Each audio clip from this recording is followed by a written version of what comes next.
So you remember the Department of Homeland Security under Joe Biden announced recently that they were starting a disinformation governance board, and they're going to make sure everything you saw online was true. I don't know if they did a study of his Twitter followers. Turns out half of them are fake. And that's what the Democrats are all about. It's about the optics. It's not about governing. It's not about delivering for the people. It's about optics, so they can retain power to do the bidding of the oligarchs. Let's get into the story. Nearly half the President Biden's 22.2 million Twitter followers are bogus, a new audit revealed.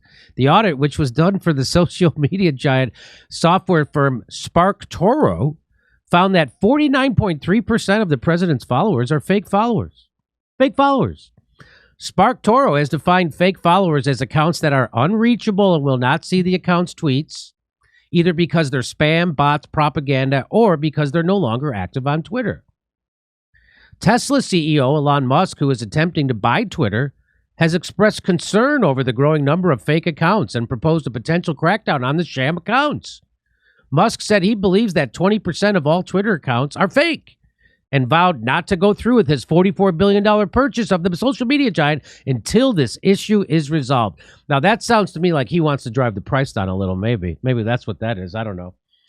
My offer was based on Twitter's SEC filings being accurate, Elon Musk said. Yesterday. First of all, let's just stop. What do you think about Joe Biden's half of his fucking followers are fake? I would have assumed that. Oh, okay. Yeah. I mean, I just assume all that, it's on Twitter. There's no way 5% is the amount of fake bots on. I mean, just anybody who's used it. There's just no way. There's just no way. Yeah. Max, any comment on this? No. No comment on Joe Biden's. No comment. Why no comment on Joe Biden's Twitter followers being fake? Because I'm trying to negotiate my heart out from this. But as I ran a check on my own Twitter followers, and it wasn't anything like that. And I look at Joe Biden's Twitter followers, and I looked at Barack Obama's Twitter followers, and then I looked at their level of engagement, which is so much lower than mine and so much lower than yours. And I realized that the amount of retweets and likes I get are so much disproportionately lower than my authentic followers when compared to theirs. And so it's just obvious that Twitter is artificially boosting these characters who are also being padded by apparent Democrat troll farms, which would seem to be a violation of, which seemed to be a very Russian tactic, according to their own rhetoric. But that's what they're fighting for here when they're fighting against the perceived agenda of Elon Musk and the changing of the algorithm. They're fighting against them being artificially boosted when they say nothing of interest to anyone. They are artificially boosted. Again, the idea that some people think it's a joke that the intelligence community would have their fingers in social media. Why would they not be involved in the biggest, most influential stuff happen? Of course they are. Just like they did in the 70s, we found out that they were infiltrating newsrooms. Although they haven't stopped doing that. Now they bring this head of the CIA, they put him right in the green room, right on camera on MSNBC and CNN. The head of the chief liars. They turn to them for the truth.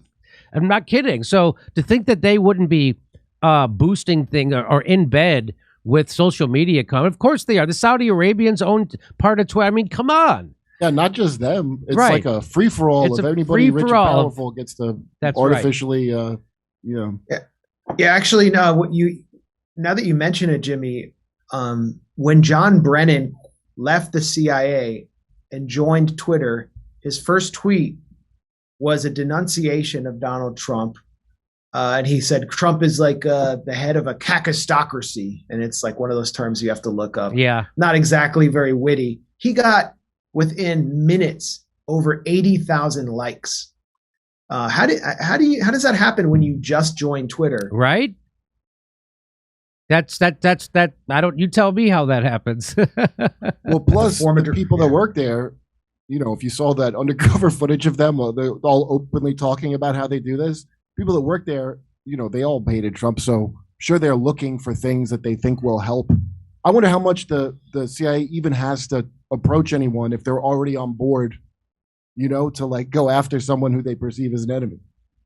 Well, listen, we have to, in the middle of this segment, it's a little unorthodox. We have to say goodbye to our guest, Max Blumenthal. Thanks for being with us. Everybody check out Max's work at thegrayzone.com. Thanks so much, Max. Thanks a lot, Jimmy. Thanks for giving me the mic. Okay. Take care, Kurt. All right. Bye. So getting on with the story, it says he said his offer was based on Twitter's SEC filings. This is Elon Musk. Yesterday, Twitter CEO publicly refused to show proof of Less than 5%. Of less than 5%. This deal cannot move forward until he does. So that's interesting. So, But what's even more interesting is that it turned out Elon Musk's 70% of his followers were fake. He's got 93 million Twitter followers. 70% were fake. Wow. I think all of the, going back a while ago, like I knew this about Vice. By the way, anybody ever worked for Vice, they're the worst. But all these online companies have been doing such sketchy things to juke their numbers, to like trick advertisers. And there was a thing they used to do where they would buy clicks from like, I can't remember this site, it was like farmers.com or something. And for some reason, I don't know how this is legal, that website could just say, oh yeah, Vice got all their clicks. They go to advertiser with this fake amount of engagement.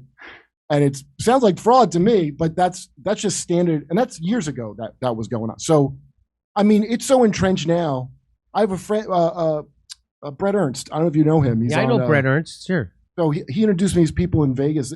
In Vegas, there's a whole bunch of like agent stuff of online personalities, and the stuff that they do for online, like I wouldn't have thought of this. You go in the comments, right, for a YouTube person, and then they'll put negative comments in so that your fans will engage and be mad at that negative comment, and it drives up for the algorithm. The amount of like stuff, it's such a house of cards, this whole thing. Yeah. And because it's pretty like, why would you not? He's like, they're not going to show them the proof that it's not less than 5%. They've never probably had to do anything like that before because everybody's in on this scam. Right. Yeah. They don't want the house of cards to come down. Well, there you go. Elon Musk, the president, their followers are mostly fake. Isn't that amazing? Now, I heard about this, that people accuse Dave Weigel of the Washington Post of purchasing his online Twitter followers, which that seemed to be true. He'd purchased some. But I don't even know how to do that. I never looked into I don't even know how you purchase Twitter followers. But I'm sure there's places that you can pay them and they'll. But I thought that engagement, I mean, I don't know enough about it, I guess, but I thought that engagement, and other stuff I work on where we get ads, they're looking at engagement a lot. I thought they had moved away from just like these easily fake numbers into, well, okay, how many people are actually engaging with which would give you a better idea, but maybe apparently not on Twitter. Hey, I'm on tour. Come see me in Irvine, California, Las Vegas, Indianapolis, Salt Lake City, Washington. Washington? You mean Washington State? Yes. Yes. Go to jimmydorecomedy.com for a link for all those tickets.